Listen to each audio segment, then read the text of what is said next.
ఇంకా మీరు నడవాలి, నడిచిన తర్వాత పరిగెత్తాలి. ఇంకా ఆ స్టేజ్కి రాలేదు. ముందు రాష్ట్రానికి ఆక్సిజన్ లేకుండా వెంటిలేటర్ పైన ఉంటే ఇప్పుడిప్పుడే వెంటిలేటర్ తీసి కొద్ది కొద్దిగా ఆక్సిజన్ ఇచ్చి ముందుకు పోయే పరిస్థితికి వచ్చాం. నేను ఇవన్నీ అతిశయోక్తి కింద చెప్పడం లేదు. మాకు ఒక బాధ్యత ఉంది. ఒక పక్క సంక్షేమం చేయాలి, ఇంకో పక్క అభివృద్ధి చేయాలి. ఇవి రెండు చేయాలంటే సుపరిపాలన ద్వారానే సాధ్యం.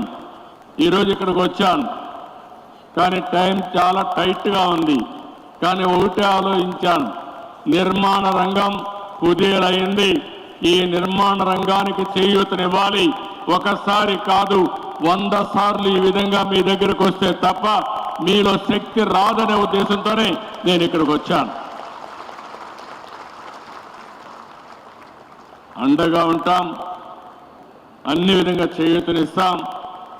మీరు కూడా పాతవన్నీ మర్చిపోయి ముందుకు పోయే విధానానికి శ్రీకారం చుట్టండి.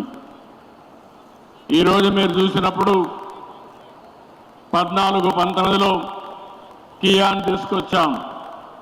ఒక వెనుకబడిన జిల్లా అనంతపురం జిల్లా, అలాంటి జిల్లాలో కియా మోటార్ వచ్చిన తర్వాత ఆ ప్రాంతం రూపురేఖలే మారిపోయే పరిస్థితి వచ్చింది. ఈరోజు అలాంటి పెట్టుబడులు పెద్ద ఎత్తున తేవడానికి ఈ ప్రభుత్వం ముందుకు పోతున్నాం. మేము చేయవలసిన ప్రయత్నం అంతా చేస్తాం.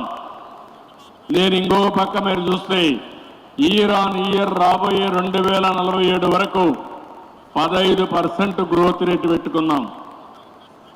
ఇండస్ట్రీస్ రావాలి, వ్యవసాయ రంగం అభివృద్ధి కావాలి, వ్యవసాయ రంగంలో ఆధునికత, అదే మరి వాల్యూ అడిషన్ రావాలి. వ్యవసాయ రంగంలో రా మెటీరియల్స్ వచ్చినవి కాకుండా వ్యవసాయ రంగంలో వ్యవసాయ ఆధార పరిశ్రమలు రావాలి.